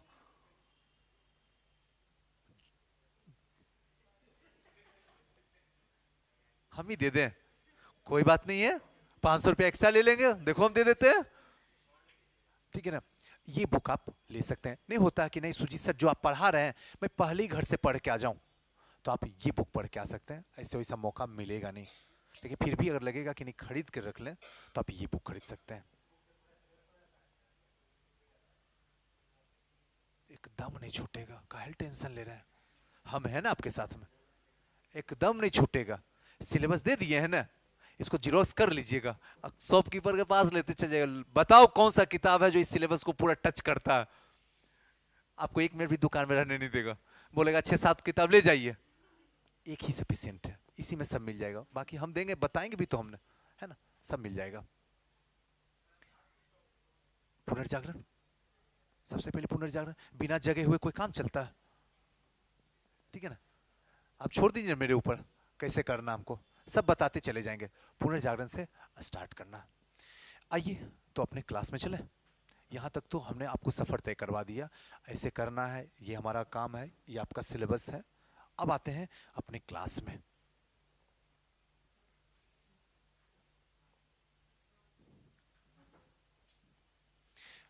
हम पढ़ेंगे क्या? पुनर्जागरण ऐसे ही रहेगा, जो हम बनाए हैं नोट्स, ये तो उसका एक छोटा सा पार्ट है जो लाक आपको दिखा रहे हैं। ऐसे ही रहेगा, जिसमें आपके टेबल पे हमेशा रहे। पुराने वाले के पास मैं अपडेट में नहीं किया हूँ, जो पुराना लिए हुए उसमें अपडेटिंग हो। और खरीदना एक्स्ट्रा नहीं है, नया नहीं खरीदना, बल्कि इसी से देख के जहां जहां क्वेश्चन इस साल वाला आया था 66 वाला, उसको आप लिख लीजिएगा। इसमें मैंने अपडेट कर दिया हूं, आप वाला में अपडेट नहीं होगा, वो थोड़ा कर लीजिएगा। विश्व इतिहास, सामंतवाद का पतन और पूंजीवाद का उदय, हमें जो देखना है पुनर्जागरण को। आइए पुनर्जागरण को देख लेते हैं पहले, क्योंकि पढ़े तभी ना जब आपको क्वेश्चन पता चल जाए कि आखिर क्वेश्चन क्या। हमने दो बात बताऊं, या तो आप कॉन्सेप्ट समझ के तब क्वेश्चन देखो, या फिर क्वेश्चन देख के तब कॉन्सेप्ट समझो। ये आपके ऊपर है कि आपको कैसे अच्छा लगता है। मुझे सबसे अच्छा लगता है कि पहले मैं क्वेश्चन आपको दिखा दूं, जिससे आपके दिमाग में बन जाए कि अब तक के यहां से किस टाइप के क्वेश्चन आए हैं, उसी के अकॉर्डिंग जो है मैं आपको पढ़ाऊंगा, जिससे कि आपको समझ में आता जाएगा अच्छा ये क्वेश्चन था, इसका आंसर यहां पे है। और उससे क्या होगा, आपको पता भी चल जाएगा, कुछ छूटा भी नहीं है, कंप्लीट हो भी गया। आइए पुनर्जागरण, थोड़ा सा पुनर्जागरण को समझते हैं। पुनर्जागरण का मतलब समझ में आया? सोए हुए हैं, सोए हुए हैं, मम्मी एक झापड़ मारी या पानी थोड़ा सा मुंह पे डाल दी, तो क्या किए, थोड़ा देर के लिए उठे, ओ मम्मी 5 मिनट में उठता हूँ, परेशान कर देती हो, अपने तो जिंदगी जी नहीं हो, हमको भी जीने देती हो, फिर सो जाते हैं। अगले बार एक लात खींच के देगी, और उसके बाद जब जगोगे तो कभी सोओगे ही नहीं। इसी को क्या कहा जाएगा? पुनर्जागरण। यानी कि पहले सोए थे, फिर जग गए और फिर से उठे, इसी को कहा गया पुनर्जागरण, यानी कि पुनः जगना। और इसको इंग्लिश में कहा जाता है रेनिशा, यानी कि फिर से जगना। अभी आपका कंडीशन जो है फिर से जगा हुआ है। ग्रेजुएशन तक तो जो मौज मस्ती आप किए हैं वो तो अपरंपार है, आपका दिल ही जानता है क्या मौज लुटाए हैं 4 साल। नहीं, कोई ऐसा काम नहीं है जो आप नहीं किए हो पढ़ाई छोड़ के। ये पहली बार है जब आप पढ़ने के लिए तैयारी में लगे हैं, यानी फिर से जगे हैं। पीछे तो मुस्कुरा रहे हैं, लग रहा है एकदम सर हमारी ही कहानी बता रहे हैं, सबकी कहानी यही है। आइए, पुनर्जागरण के प्रमुख तत्व की वर्णन कीजिए तथा यूरोप के इतिहास में इसके महत्व को दर्शाइए। ये 39वां बीपीएससी में पूछा गया क्वेश्चन, सबसे पुराना क्वेश्चन है। आप भूल जाइए कि आपको इसमें नहीं आता क्या लिखना है, बस आपको ये फील करना है, इसके क्वेश्चन आप समझ गए। पुनर्जागरण के प्रमुख तत्व, कौन से प्रमुख तत्व थे पुनर्जागरण में, जिन्होंने उसके बारे में वर्णन कीजिए, उस प्रमुख तत्व के बारे में। और यूरोप के इतिहास में, यूरोप तो जानते हैं ना, यूरोप कॉन्टिनेंटल है, किसी को ये तो नहीं पता चल रहा है ये चाइना में है ना? क्लियर? धर्मेंद्र जी यहां रहिए ना, कहीं ख्याल में डूबे हुए क्या? यूरोप के इतिहास में इसके महत्व को क्या करना है, दर्शाइए। यूरोप के इतिहास को किस तरीके से परिवर्तन किया है, उसी के महत्व को आपको समझाना। क्वेश्चन समझ में नहीं आया? आप पढ़े भी कुछ भी नहीं है, आप कुछ नहीं जानते हैं, ABCD भी नहीं जानते पुनर्जागरण का, लेकिन क्या क्वेश्चन आपको नहीं समझ में आ गया कि अच्छा क्वेश्चन ये पूछा जाता है, इसके प्रमुख तत्व और यूरोप के इतिहास में इसका क्या महत्व हुआ, पुनर्जागरण का क्या महत्व हुआ, जीवन का चारों क्षेत्र ही बदल गया। महत्व की बात करते हैं, यहीं से तो पूरी दुनिया जगी। यही पुनर्जागरण जो था आधुनिक युग का निर्माण कर दिया, है ना? आप नहीं जानते इसलिए हो सकता थोड़ा सा कंफ्यूजन हो रहा होगा, लेकिन एक चीज तो समझ में आ रहा, ये तो वैसे ही अगर जोड़ने की कोशिश करें तो ये तो यही बात बताएंगे कि औरंगजेब की मृत्यु हो रही है और आधुनिक भारत का जन्म हो रहा है। मुगल काल पतन की ओर जा रहा है, आधुनिक भारत जन्म ले रहा, कह सकते हैं। यानी कि यहां के बाद मध्यकालीन इतिहास जो है वो क्या हो रहा है, समाप्त होने के कगार पे आ रहा है, और आधुनिक विश्व का इतिहास जो है जन्म ले रहा है। और आधुनिक विश्व का इतिहास बोले तो उसमें भारत भी इंक्लूड हो जाएगा। हर देश का अपना अपना इतिहास है, लेकिन विश्व इतिहास में सबका कंप्लीट एक है। आइए दूसरा क्वेश्चन देखते हैं।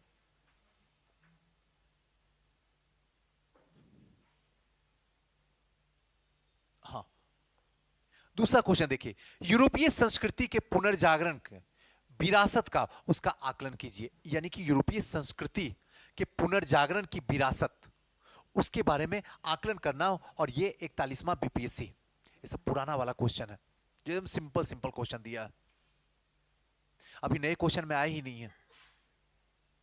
ये सब जो क्वेश्चन बोल रहे हैं 10 साल से भी पीछे की कहानी है, कम से कम अभी से लेकर 15-17 साल पीछे की कहानी है। उस समय में ये क्वेश्चन दे रहा जो कि सिंपल है, यूरोपीय संस्कृति के पुनर्जागरण की विरासत क्या थी, उसके बारे में समझाना है। यानी इस साल क्वेश्चन पूछा 43वां बीपीएससी, अभी जो चल रहा है 67वां चल रहा है।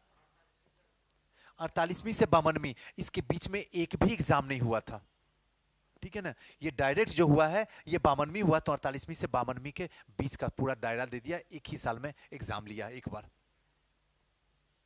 और किन्हीं को डाउट है इसमें?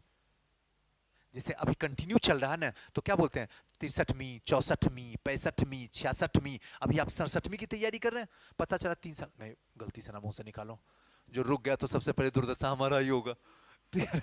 मान लीजिए 3 साल तक नहीं एग्जाम दे, तो जो 67वीं है ना, 67वीं का एग्जाम हो गया, उसके बाद एक के बाद आगे चल के 82वीं होगी, तो इसके बीच का गैप हो गया, अब एक भी एग्जाम नहीं लेगा आयोग। अब आप लोग बैठ के आपका उम्र ऐसी चला जाएगा। आइए, समझा यहां रहे थे, आपका दिमाग यहां पे भाग रहा था। पुनर्जागरण मानव सभ्यता के विकास में एक मोड़ बिंदु कहा जा सकता है। इस कथन की समीक्षा कीजिए, इसमें बोलने वाली बात है। मानव सभ्यता का एक मोड़ वाली बिंदु है, और इसको अगर जोड़ना चाहेंगे, क्योंकि जोड़ जोड़ के आपको समझाएंगे, तो हम कहां पे जोड़ सकते हैं? 1917 का चंपारण आंदोलन जितने भी आंदोलन अब तक के हुए थे और पहले भी हो रहे थे, उन सब का एक मोड़ बिंदु था आंदोलन का, क्योंकि यहां के बाद सत्य और अहिंसा पे पहली बार लड़ा गया आंदोलन था। आधुनिक की बात कर रहे हैं। वहां से क्या हुआ, एक मोड़ आया। यहां भी वही बात बोला कि पुनर्जागरण मानव सभ्यता के विकास में एक मोड़ बिंदु था, है ही था। जीवन के चारों क्षेत्र ही बदल गया था। मनुष्य जागरूक हो गया था। अब तक मनुष्य सोया हुआ था, जागरूक हो गया था। बहुत ऐसी बातें हैं, अब ये स्टार्ट करेंगे। धीरे धीरे मनुष्य जो है क्या किया, एक होता है अलौकिक जिंदगी और एक होता है पारलौकिक जिंदगी। बात समझ में आ रहा ना? एक है कि ईश्वर पे विश्वास करता, वहां ऐसी जिंदगी हो गई, एक काम करो स्वर्ग जाओगे ना, वहां पे एकदम बेड मिलेगा, एकदम शानदार बेड मिलेगा, वहां कुछ नहीं करना पड़ता, सिर्फ ठूसना पड़ता। एकदम ऐसी ऐसी पड़ी होगी जो एकदम दिल खुश हो जाएगा, वहां कोई चीज की कमी नहीं है, भरपूर मात्रा में सब कुछ मिलेगा। कैसा फील हुआ? लगा एकदम जिंदा में स्वर्ग पहुंचा दिया सुजीत सर। और एक होता है, ये कहते हैं अच्छा पैर टूट गया, पिछले जन्म में किसी का तोड़ा होगा तभी टूटा। कहते नहीं कई बार ऐसी बात कि ये तो बड़ा ईमानदार था, इसका नाक कैसे कट गया, तो इसका सीधा सा मतलब पिछले जन्म में किसी का काटा होगा। ये क्या है? ये पहली बार इसी पुनर्जागरण में जहां पे इन सबसे हटके मानवता पे फोकस किया गया। हेलो हेलो, हाँ, मानवता पे फोकस किया गया।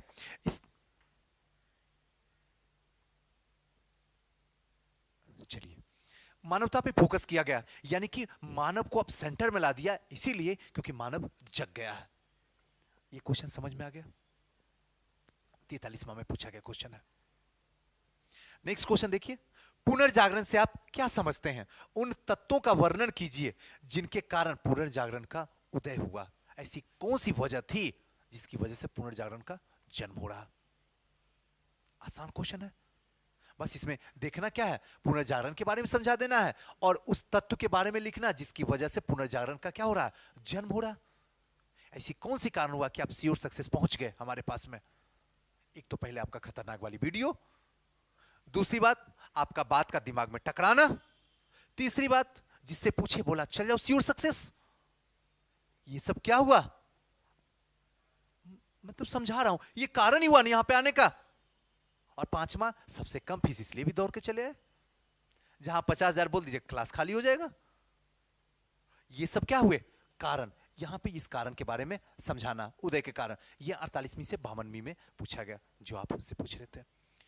इस टाइम में ये 5वां नंबर क्वेश्चन जो इस बार पूछा गया क्वेश्चन है। शायद पीछे वाले को नजर नहीं आ रहा होगा क्योंकि बड़ा छोटा जगह ही नहीं था, हम क्या करते, इसी में एडजस्ट किए। यूरोप में पुनर्जागरण से आप क्या समझते हैं? ये क्वेश्चन में कोई डाउट है आपको? ये क्वेश्चन इस बार पूछा, जरा देख लीजिए क्वेश्चन का स्टैंडर्ड, आप खुद ही देख लीजिए। यूरोप में पुनर्जागरण से आप क्या समझते हैं? आसानी से सॉल्व हो जाएगा आपका। दूसरा क्वेश्चन, इसके क्या कारण थे?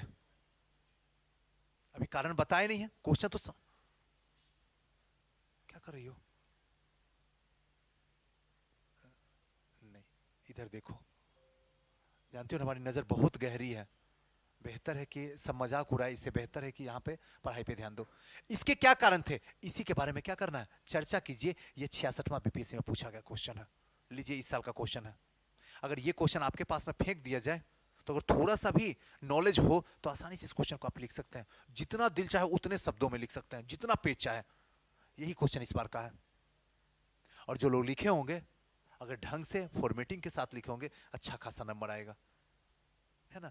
इस बार जो लोग निकले थे एग्जामिनेशन हॉल से बड़ा खुश थे, जितने का भी फोन आया सब हंसते हुए फोन, सुजीत सर बड़ा पढ़ा हुआ सार्थक हो गया, रिजल्ट नहीं आएगा तब पूछेंगे, रुको। बन गया, ये सबसे बड़ी बात थी। ये हुआ अब तक के पुनर्जागरण में पूछे गए क्वेश्चन। अब आते हैं पुनर्जागरण के अंदर।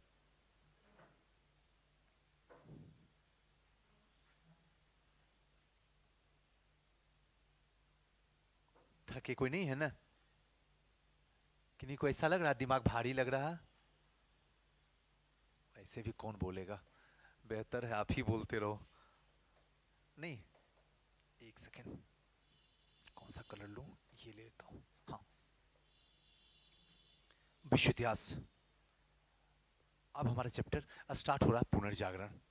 पुनर्जागरण जैसे है एक बात और मैं बता दूं, जितने भी नए हैं, पुराने तो खैर समझ ही रहे होंगे, नए वाले जो भी बच्चे हमारे हैं, जब भी इतिहास पढ़िएगा, जिस टाइमिंग में जो घटना घटी हुई है, बस वहीं पे दिमाग आपको रखना। जैसे पुनर्जागरण की बात कर रहे हैं, अब आप भूल जाइए कि आप बिहार के पटना में हैं या फिर आप हिंदुस्तान में हैं। अब आप हिंदुस्तान में नहीं हैं, अब हम सबको उठा के लेके कहां जाएंगे? यूरोप लेके चलेंगे, और आप अपने आप को यूरोप में ढालिए। आप एक बार कोशिश कीजिए ना, मजा आएगा पढ़ने में, फिर जिंदगी में नहीं भूलिएगा कोई भी बात। और अब इतना देर के लिए आप भूल जाइए कि आप कहीं हैं, आप सीधा यूरोप में हैं। यूरोप में एक घटना घट रही है जो पूरी दुनिया को प्रभावित करने वाली है। बहुत बड़ी घटना घटेगी, और उस घटना के साक्षात गवाह आपको भी बनना होगा। आप भी उस घटना को देख रहे हैं, और वो घटना जो होगा वो पुनर्जागरण होने वाला है। तो अब आप भूल जाइएगा कि आप यहां पे हैं, और ये भी भूल जाइएगा कि हम जो इतिहास पढ़ा रहे हैं वो आपको 21वीं सदी में पढ़ा रहे हैं। एकदम गलत बात है। आपको ये जो पढ़ा रहे हैं वो 14वीं से 16वीं सदी के बीच का इतिहास पढ़ा रहे हैं, और ये टाइमिंग जो है वो आपका कौन सा टाइमिंग है? 21वीं, 19वीं नहीं है, 21वीं सदी है। 21वीं सदी से निकल के हम लोग 14वीं सदी में चलेंगे। 14वीं सदी का मतलब क्या हुआ? 1300 से लेके 1399, इसके बीच की कहानी हम लोग चल रहे हैं। यूरोप में चलिए, छोड़ दीजिए, क्योंकि विश्व इतिहास पढ़ रहे हैं, यूरोप आते हैं। सब लोग इतिहास में आगे, यूरोप में। चलिए अब शुरू करते हैं। पुनर्जागरण 14 से 16वीं सदी में, इसके बीच में एक घटना घटती है जिसका नाम होता है पुनर्जागरण। लेकिन उससे पहले पूरी दुनिया, जैसे यहां पे करते हैं ना, एक काम करो, प्राचीन भारत, फिर मध्यकालीन भारत, और फिर आधुनिक भारत, वैसी पूरी दुनिया में भी है। 3 भागों में बटा हुआ। एक जो है प्राचीन से, दूसरा जो है मध्यकालीन से, और तीसरा जो है आधुनिक से। थोड़ा सा समझ लीजिए, ये समझने वाली चीज है, ये आप कहीं लिख नहीं सकते हैं, बस ये समझ में आ जाए ताकि आसानी से आपको मैं समझा सकूं। आरंभ से 5वीं सदी तक, आरंभ से 5वीं सदी तक का जो टाइमिंग है वो क्या है? प्राचीन विश्व का इतिहास। अब इतिहास मत बोलिए, अब विश्व का इतिहास बोलिए, सीखिए बोलने के लिए। क्लियर है ना? यही बोलना। प्राचीन से 5वीं सदी तक का जो टाइमिंग है ये क्या है? प्राचीन विश्व का इतिहास। मध्यकालीन जो विश्व का इतिहास है वो 5वीं सदी से शुरू होता है, 16वीं सदी तक पहुंचता है। यानी कि हमारी जो घटना घट रही है ये मध्यकालीन में घटना घट रही है, और जैसे ही पुनर्जागरण होगा उसके बाद दुनिया आधुनिक में एंट्री मार लेगा। क्लियर हुआ? और नेक्स्ट जो है आधुनिक, जो 16वीं सदी से आगे की कहानी चलेगी। अगर थोड़ा देर के लिए अगर दिमाग में नहीं जा रहा हो तो थोड़ा और गहराई में चलते हैं, क्योंकि स्टार्टिंग है। यहां आरंभ से हम लोग अगर प्राचीन इतिहास करते हैं तो क्या कहते हैं? 50,000 साल पहले से लेके, प्राचीन तो यही हमारा है, उससे लेके कहां तक? प्राचीन से बताइएगा।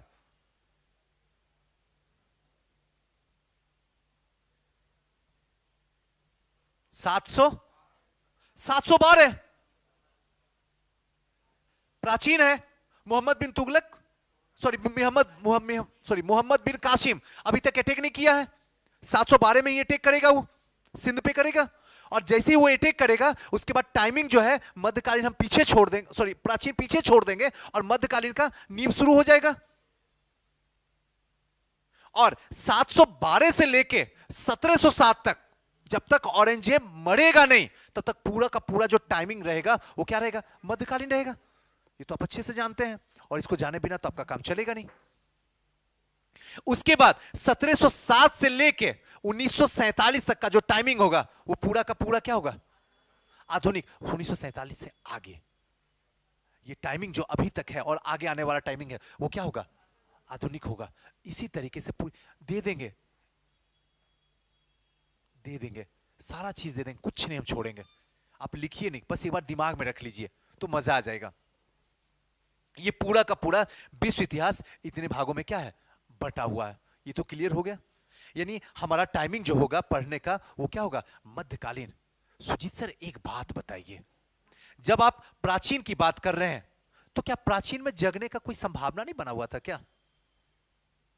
प्राचीन में कोई जगने का संभावना नहीं था। शुरू से लेके अंत तक आसानी से सब कुछ व्यवस्थित तरीके से चल रहा था। बदलाव हमेशा वहीं पे होता है जहां पे संभावना दिखती है। शब्द दिख रहे हैं ना, कैसे फेंकना है। बदलाव हमेशा वहीं पे होती है जहां संभावना दिखती है। जहां संभावना है नहीं वहां बदलाव होगा ही नहीं आपका। आप कोशिश करके देख लीजिए। तो यहां पे सब कुछ सबको आसानी से मिल जा रहा है, तो यहां परिवर्तन किस बात का करना है? किस बात का परिवर्तन करना है आप बताइए ना। अभी आपका रिजल्ट नहीं होगा, अगले साल में क्या हो जाएगा? आप परिवर्तन कर लीजिएगा, खुद को एकदम परिवर्तन कर लीजिएगा। क्लास आना बंद कर दीजिएगा। कोशिश ये होगी कौन सा चैप्टर है जो हमको गिराया है उस पर काम करना शुरू कर दीजिएगा। यहां ये भी वही काम होगा, परिवर्तन होगा। यहां तक तो कुछ भी नहीं होता। 5वीं सदी तक आसानी से सब कुछ सबको मिलता है, सारा दुनिया जो है आराम से चलती है।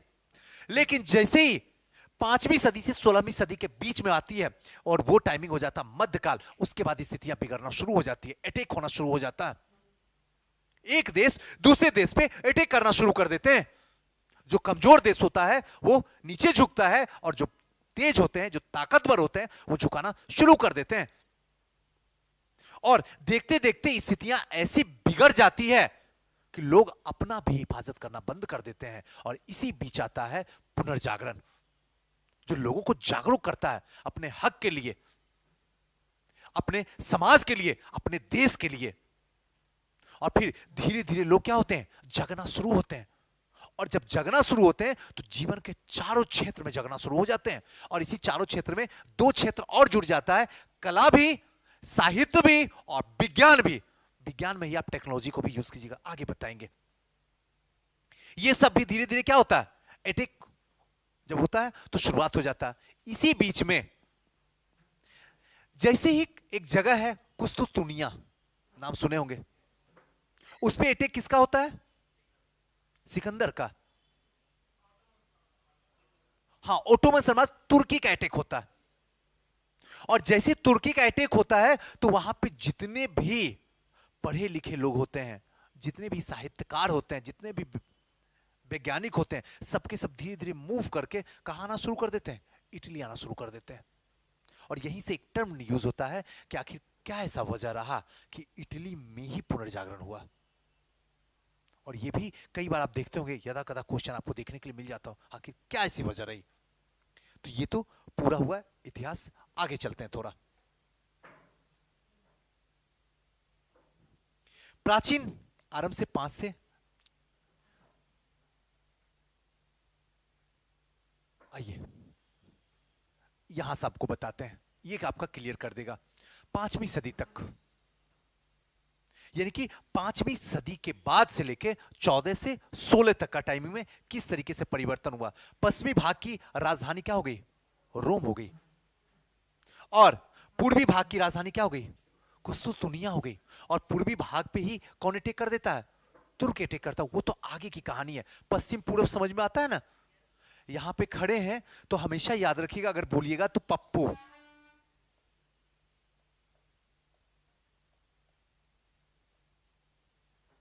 पप्पू याद है? पप्पू याद रहेगा ना। तो इधर वाला टर्म जो रहेगा पौ से पश्चिम। अब पू मतलब पूरब, उत्तर दक्षिण तो आपको पता ही है, ऊपर दक्षिण नीचे उत्तर। क्लियर है ना? हाँ, कई लोग देख रहे होंगे अपने से, सुजीत सर लगता है गलत तो नहीं बता रहे हैं। हम सही बताते ही नहीं है, क्योंकि हम पूछना चाहते हैं आपसे। आइए अब देखिए क्या कहानी है, उसको थोड़ा सा समझिए। यहां के बाद आपका पूरा कॉन्सेप्ट ही क्लियर हो जाएगा। आपका क्वेश्चन देखिए धीरे धीरे सब सॉल्व हो जाएगा। पश्चिमी भाग की राजधानी क्या हो गई? रोम। अब इसमें देखते हैं प्राचीन में लौकिक जीवन पर बल दिया गया। लौकिक जीवन, लौकिक जीवन का मतलब समझ में आता है? ये तो बड़ा आसान टर्म है, आप बताइए।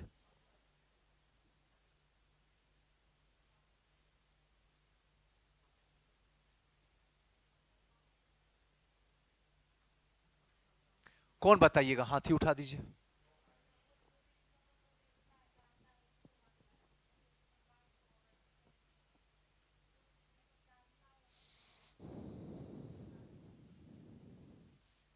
देखिए कभी किसको?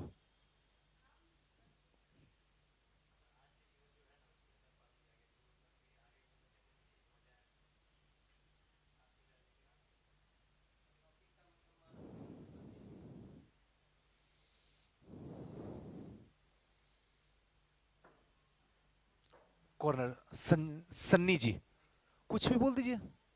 लॉकिंग मतलब सुजीत सर।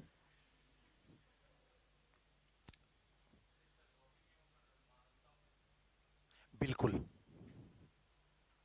क्योंकि ये स्टार्टिंग है। प्राचीन में मानवता पे होगा, मध्यकाल में मानवता खत्म हो जाएगा और फिर आधुनिक में पैदा ले लेगा। यहां पे क्या है, लौकिक जीवन पे बल था, मानव केंद्र में था। मानव को कहां रखा गया था? सेंटर में रखा गया था। ये तो अच्छी बात है। यानी मनुष्य को कहां रखा गया है? सेंटर में। यानी कि अभी भगवान नहीं है सेंटर में। भगवान जैसी सेंटर में आएंगे सब दुर्दशा हो जाएगा। बुरा नहीं, अभी 2 मिनट पेशेंस रखना, तब समझ में आएगा। मानवतावाद पे बल दिया गया, यानी कि आप जो है पूजा पाठ कर्मकांड पे भरोसा मत रखिए, बल्कि जो भूखा है, जो नंगे है, जो ठंड से तड़प रहा है, समझ रहे हैं ना, उसको क्या कीजिए? अगर भूखा है तो खाना खिलाइए, नंगे है तो कपड़ा दीजिए, ठंड से सिकुड़ा तो गर्म कपड़ा दीजिए। ये हुआ क्या आपका? मानवता बल पे बल दिया जाएगा। और ये टाइमिंग क्या है प्राचीन में? ये तो स्थिति अच्छी है सुजीत सर। स्वतंत्रता पर बल दिया, मानव तर्क पे। यानी कि यहां पे स्वतंत्रता पे बल दिया गया। अगर मानव तर्क दे सकता है, आप अगर प्रूफ कर सकते हैं कि ईश्वर नहीं है, तो उसको मानने के लिए लोग बाध्य हो जाएंगे। स्वतंत्र है हर कोई। क्या है? हम लोग क्या है? स्वतंत्र है। दिल क्या दे दो, जो बोलना हो। कोई अगर माफ करे तो, कोई आपको डिस्टर्ब करे तो, किसी को भी कुछ बोल दो, लिख दो। कोई करता परेशान? कोई करता परेशान? आप बताइए तो। नहीं, क्यों? क्योंकि देश आजाद है। हम लोग सबके सब स्वतंत्र हैं, लेकिन ऐसा भी नहीं लिख दें कि जो आके बता दे, ठीक है ना। लेकिन है क्या है? स्वतंत्र है। अगर इस टाइम, अगर अंग्रेजों का टाइम रहे, ये टाइमिंग जो चल रहा है 1932 चल रहा होगा, फॉर एग्जांपल, कैसा फील होगा आपको?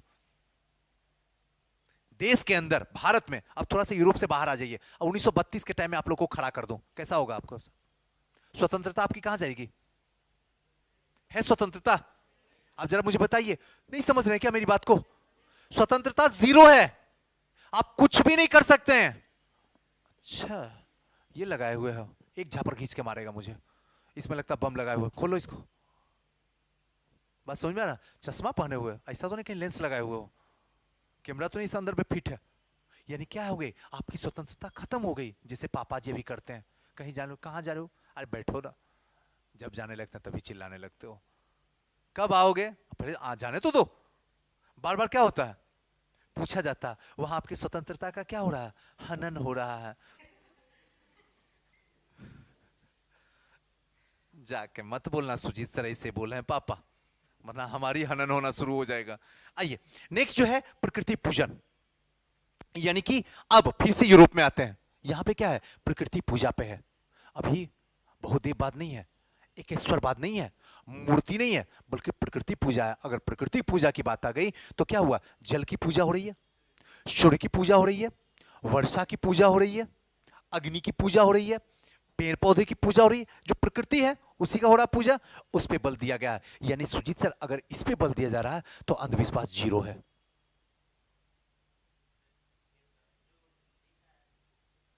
जो दिख रहा है आप रियल में पूजा करते हैं। अगर इंसान कोई पूजा करता तो सूरज को जब अर्घ देता है वही रियल पूजा, क्योंकि सामने सूरज दिख रहे हैं, बाकी कुछ नहीं दिखता। बस एक अंधविश्वास है, चलने दो। नेक्स्ट है मानव जगा हुआ है। कहने वाली बात, क्या बात है, प्राचीन काल में मानव जगा हुआ है ये। अगर ये सारी चीजें एकदम ध्यान से समझिएगा, क्योंकि आगे का टर्न में समस्या आने वाली है। तो मानव अभी क्या है?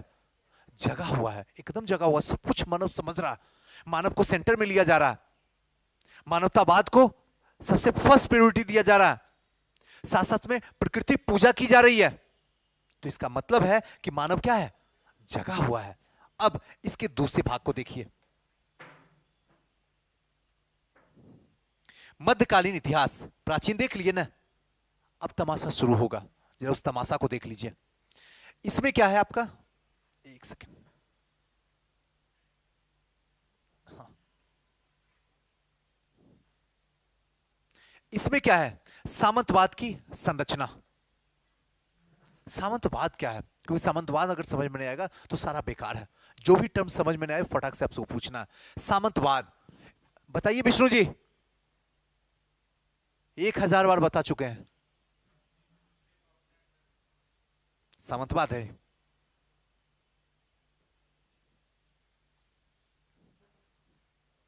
आप बताइए।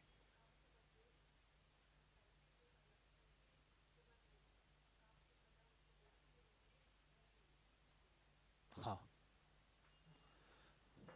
चंदन, हाँ। और कोई है जो अपने मन से बोलेंगे? मैं आपको बताता हूं सामंतवाद का मतलब क्या होता है। सामंत और सामंतवाद दोनों टर्म में डिफरेंस है। दोनों में डिफरेंस क्या है आपको मैं बताता हूं। सामंत, इसको पहले समझ लेते हैं। सामंत कौन थे? आया याद? सामंत कौन थे? सामंत वो लोग थे जिसे राजा के पास बहुत सारा जमीन है, ठीक है ना। राजा के पास बहुत सारा जमीन है और इस जमीन को जो है, जो राजा के पास काम कर रहे हैं उनको पैसा वेतन नहीं दिया जाता है, बल्कि जमीन का टुकड़ा दे दिया जाता है। फॉर द एग्जाम्पल हम राजा हैं यहाँ के, ठीक है ना। ये आई हुई हैं, काम कर रही हैं, हमारी जो है राजस्व विभाग के अधिकारी हैं। अब ये कहीं सुजी सर पैसा, अच्छा पैसा क्या लोगे, जाओ अशोक राजपथ पूरा तुम्हारा खेत है, जो करना करो उसको। हंसने की बात नहीं, ये गई अशोक राजपथ को उठा ली, उठा के मतलब हाथ में नहीं, मतलब घेरा कर वाली जो भी है इसका जमीन है। अब ये क्या काम करेगी, ये भी बड़ी तेज है। जितना इनको जरूरत है उतना पे महल बना ली, और जो बेजरूरत इनको लगा, आ जाइए, जो इनको बेजरूरत लगा उसमें ये क्या कर दी, किसानों को दे दी। जैसे आप जैसे सब किसान हैं बैठे हुए नन्हे मुन्ने, उन सबको क्या कर दिया, दे दिया गया, लो तुम भी खेती को, तुम भी क्या याद रखोगे, बदले में जो है इतना टैक्स दे देना। आपको समझ में आया? सामंत, सामंत मतलब होता था, अगर उस टर्म में देखें, फ्रांसीसी क्रांति में देखें, तो सेकेंड स्टेज के लोग जो होते थे वो सामंत होते थे। फर्स्ट में पादरी होते थे, सेकेंड में सामंत होते थे, और थर्ड में कुलीन वर्ग के लोग होते थे। याद आ रहा है इसको? क्या क्या बोले? हाँ, नीचे में सबसे थर्ड वाले लोग हैं कुलीन। हाँ, सामंत और कुलीन इक्वली है ना। हाँ, सेकेंड में ही तो होगा। हाँ, थर्ड में तो जो साधारण वर्ग के लोग हैं, हाँ थर्ड, थर्ड स्टेज, वो तीसरा स्टेट ही लिखा रहेगा, जिसमें क्या होंगे, किसान होंगे, मजदूर होंगे, शिक्षक होंगे, एडवोकेट होंगे, ये सब जो है तीसरे स्टेज के लोग होंगे। इसी को कहा जाता है सामंत। अब यहां पे सामंतवाद की संरचना हो गई। अगर ये लोग आना शुरू करेंगे तो फिर क्या करेंगे, स्थिति को जरा बताना। अब धीरे धीरे क्या होगा, समाज में बंटवारा शुरू हो जाएगा, अमीर और गरीबी की एक लाइनिंग आने वाली है। समय शुरुआत हो गया। अभी तक क्या है, लोग आराम से जीवन जी रहे हैं, जी रहे हैं ना। जब तक आप लोग परिवार में रहते हैं आसानी से, तब तक पता चलता है कि हक भी मुझे चाहिए, लोग जीते हैं। जैसे जैसे बच्चे बढ़ना शुरू कर देते हैं, तैसे तैसे क्या होता है, दिमाग के अंदर ईर्ष्याएं उत्पन्न होना शुरू होती है। उसके बाद लोभ जो है आपको क्या करता है, ब्रेकअप करवाता है, लोगों से नहीं, अपने परिवार से, कि नहीं मुझे जो है अलग रहना है। अब यहां सामंत की रचना हो गई। अब धीरे धीरे क्या होगा, ये टूटना शुरू हो जाएगा। यूरोप, रोमन साम्राज्य का विघटन हो जाएगा। जो रोमन साम्राज्य है वो धीरे धीरे क्या हो जाएगा, टूट जाएगा। रोमन साम्राज्य तो टूट तो गया ही है। और जब रोमन साम्राज्य टूटे, जिसे भी परिवार के एग्जांपल नहीं दिए कि परिवार जो है वो ब्रेकअप हो जाएगा, वैसे ही रोमन साम्राज्य अब टूट जाएगा। यानी कि मुश्किलें जो है सुजीत सर बढ़ने वाली है। अब जैसे ही रोमन साम्राज्य का विघटन होगा, भूस्वामियों का उदय होना शुरू हो जाएगा। अब धीरे धीरे क्या हो जाएंगे, भूस्वामी आना शुरू हो जाएंगे। भूस्वामी मतलब समझ में आया? अभी तक जो थे सब लोग आपस में मिलजुल के काम कर रहे थे, अब क्या होंगे, बाबू, साहब, सिंह, पुच्छी, ये सब लोग धीरे धीरे क्या होंगे, समाज में बढ़ना शुरू हो जाते हैं। जिनके पास ज्यादा दौलत होता नहीं दिखते बाबू कहते हैं, अरे ये तो जो है सुजीत बाबू है, 50 बीघा से ऊपर जमीन हो गया तो हम बाबू बन जाते हैं। बात समझ में आ रहा है ना? अब धीरे धीरे होना शुरू है। चर्च व्यवस्था पारलौकिक जीवन पर बल देगा, यानी कि अब काम किस पे होगा, ईश्वर पे होगा। अब चर्च आ गया है, ध्यान से समझिएगा, कर्मकांड शुरू हो गया है। अब जैसे चर्च बोले ना तो थोड़ा देर के लिए समझ लेना, जैसे हमारे लिए मंदिर होता है वैसे ईसाइयों के लिए चर्च होता है। क्लियर है? और मुस्लिम के लिए क्या होता है? मस्जिद होता है। सिख के लिए गुरुद्वारा होता है। क्लियर है? तो चर्च की व्यवस्था जो है ये पारलौकिक हो गई। पारलौकिक हुई यानी अंधविश्वास शुरू हो गया है। अब इसको कोई नहीं बचा सकता है। और पूरा का पूरा जो है यूरोप कहां जा रहा है? अब डूब रहा है, डूबने के कगार पे चल दिया है। जैसे ही चर्च व्यवस्था पारलौकिक जीवन पे होगा तो जो चर्च में आएंगे पूजा पाठ करने के लिए उनको क्या बताया जाएगा? सब ईश्वर की मेहरबानी है। अगर आप दान नहीं कीजिएगा तो उस जन्म में इतना पाप होगा आपको समझ में नहीं आएगा। शादी बेटी की नहीं हो रही है, मंगल है, अभी तुरंत बृहस्पति ला देंगे, कुछ मत कीजिए, 3 लाख का हवन करवा दीजिए, देखिए 2 मिनट में शादी हो जाएगा। 2 साल तक शादी नहीं होता। अच्छा अभी तुरंत गिर रहा, बार बार ही गिर जाता है, दाहिने बाहर में गिर जाता है, कुछ नहीं है, आइए एक बस जड़ी बूटी देंगे तुरंत ये बाएं बाहर से गिरना शुरू हो जाएगा। ये जो कर रहे हो ये क्या है? पारलौकिक जीवन है जिसका कोई कनेक्शन नहीं है। हाथ में देखो हर कोई अंगूठी सब इसी से करना शुरू कर दिया। देखो भरा हुआ अंगूठी है, लाल है, पीला है, हरा है, काला है, पहने हुए है। कोई बोल नहीं सकता है, क्या पता हमारे ऊपर लग लग जाके। क्या क्यों दिया गया है? बेटी इसको तुम पहन लो, डायरेक्ट इस बार एसडीएम। 3 साल हो गया अभी तक कोई उम्मीद नहीं है, जग भी नहीं रही है, प्रीलिम्स का आशा भी नहीं है। कौन गधा था जो इसने बता दिया कि डायरेक्ट तुम्हारा हो जाएगा? पकड़ के लाओ तो उसको।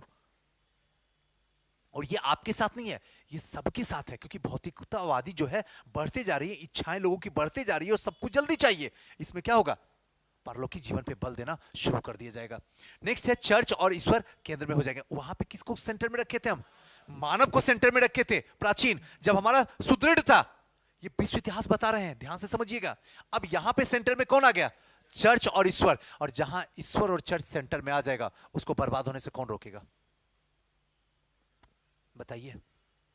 वो समाज प्रोग्रेस में है जहां पे खूब सारा पूजा पाठ होता है। आज राजनीति में जाके देख लीजिए, आप राजनीति में देख लीजिए जाके, पूरे तरीके से धर्म है। अगर हिंदू वाला बैठा हुआ है तो जय श्री राम का नारा लगवा रहा है, अगर कोई मुस्लिम बैठ गया तो वहां पे कुछ और का नारा लगवा रहा है। आप देखते हो ना तमाशा। थोड़ा सा धर्म से बाहर निकल के बात करो। तो अगर धर्म आ गया और ईश्वर सेंटर में आ गया तो इसका सीधा सा मतलब है आपका पतन हो जाएगा। श्योर। अभी मैं एज ए टीचर हूं ना, अभी मैं कहूं अच्छा आप मुस्लिम हैं, कोई बात नहीं मिलिएगा नीचे,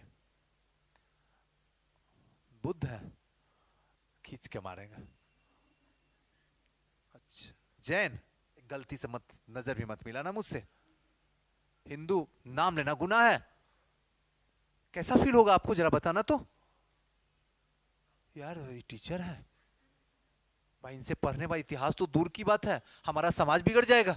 इतिहास हम क्या सुधारेंगे अपना? होगा।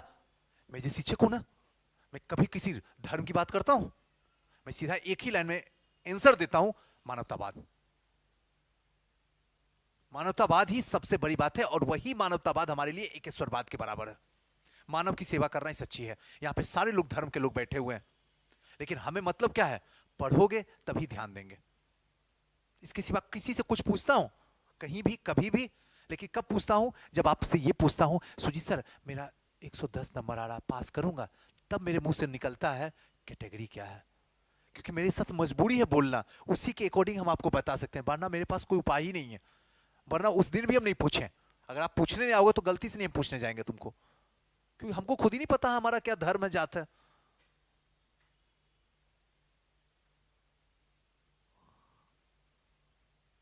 आइए, मानव का जीवन बंधन मुक्त होगा। अब मानव का जीवन जो होगा वो क्या होगा? बंधन मुक्त होगा। एक लाइन आ गया, बंधन मुक्त। टर्म को समझिए, बंधन मुक्त का मतलब समझ में आया?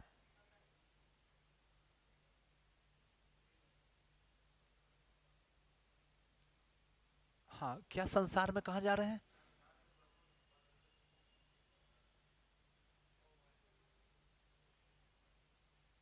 कोई है? कीजिएगा मोक्ष तोक्ष की प्राप्ति। ये मानव जीवन बंधन मुक्त होगा। बंधन मुक्त होने का मतलब समझ में आया? यानी कि अभी हम क्या है, बंधन में जुड़े हुए हैं, और बंधन से मुक्त जब तक नहीं होंगे तब तक हम चर्च में कैसे पहुंचेंगे? सोचो, कैसे हम ईश्वर की आराधना करेंगे? कैसे आपको हम बेवकूफ बनाएंगे? समझ रहे हैं सारा लाइनिंग? आप क्या है, अगर छोड़ के जाना चाह रहे हैं, बुद्ध बन जाते हैं। बुद्ध बनने के लिए बृहस्पति को छोड़ो, तभी ना। घर परिवार छोड़ दो और जाके कहां पे बैठ जाओ?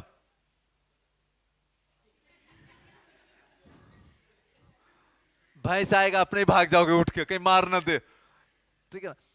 इसके लिए क्या करना है? बंधन मुक्त। अगर बंधन से सबको मुक्त कर दिया जाएगा तो फिर क्या होगा? ये चर्च और ईश्वर क्या हो जाएगा? हमारा हिट लिस्ट में आ जाएगा, सेंटर में आ जाएगा। आपको बंधन से मुक्त करवा देंगे। बोले क्या रखा हुआ परिवार में? कौन माता, कौन पिता, कहां प्रूफ है? कौन सा सर्टिफिकेट है? प्रूफ नहीं है कि पापा हमारे हैं कि नहीं है। जाकर पूछो पापा से, सर्टिफिकेट निकलवाओ पापा का कि वाकई मम्मी है हमारी कि नहीं। कोई सर्टिफिकेट नहीं है। फोटो भी नहीं उस समय होता था, कैमरा भी नहीं होता था उस समय, है ना? सही बात। क्योंकि जब इस तरीके से बंधन मुक्त होइएगा तो क्वेश्चन कोई पूछेगा नहीं जाके। ये गलती कभी मत करना, मेरे लिए ध्यान रखना। मैं तो बस आपको समझाने के लिए बता रहा हूं। कोई प्रूफ है? नहीं प्रूफ है ना, तो मैं आपका बेटा नहीं हूं, मैं तो चला, सीधा है। और हम जाके कहां जाएंगे? चर्च और ईश्वर में। ईश्वर क्या है? चर्च में है। चर्च में कौन है?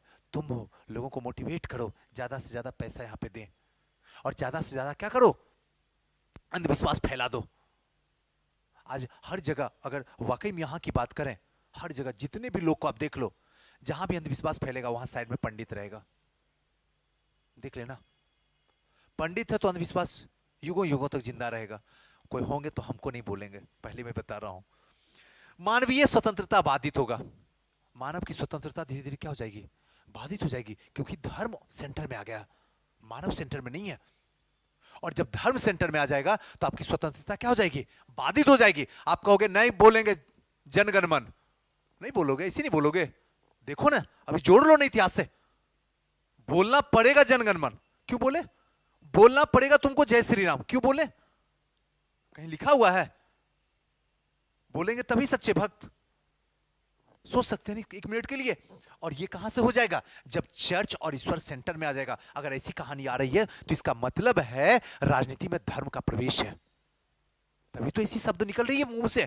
क्या इससे पहले हमने बताया कहीं पे? लेकिन अब देखिए क्या हो रहा, मानव स्वतंत्रता बाधित हो गया, और अब धीरे धीरे मानव क्या हो जाएगा? सो जाएगा। अब बोलेगा मानव मुझे कोई मतलब नहीं है। अब तो सब काम कौन कर रहा है? ईश्वर और चर्च कर रहा है, क्योंकि सेंटर में वही है, सेंटर में तो हम है नहीं। और इस तरीके से पूरा का पूरा मध्यकालीन जो है वो क्या हो जाएगा? अंधकार में डूब जाएगा। क्लियर हुआ? ये आपका एकदम ओरिजिन है हिस्ट्री का, वर्ल्ड हिस्ट्री का। अगर ये समझ लिए तो बाकी सारा चीज आसानी से समझ में आ जाएगा। नेक्स्ट जो है, यहां तक क्लियर? कहीं पे कोई कंफ्यूजन? हाँ हाँ, प्राचीन से शुरू हुई और यहां जाके मध्यकालीन में असर दिखाना शुरू कर दी। खत्म। कोई मानवतावाद, स्वतंत्रता खत्म होगा तो मानवतावाद कहां है? आपका स्वतंत्रता खत्म हो गया ना। और एग्जाम्पल लेके नहीं बताया कि 1932 में ले जाकर छोड़ देंगे आपको, तो कौन सा मानवतावाद है? वहां मानवतावाद है क्या? वहां स्वतंत्रता ही आपका खत्म है। लोग अपनी स्थिति बचाने में लगे हुए हैं, दूसरे का क्या खाक मदद करेंगे? इसीलिए तो क्या हुआ,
योगी, मुझे बस बता दीजिए कहाँ से आवाज रुकी थी।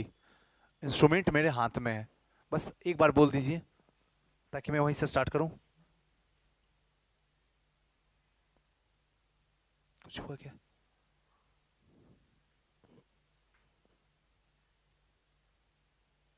सिक्सटी एडी के बाद से ही साउंड नहीं आ रहा। 60 एडी कहाँ?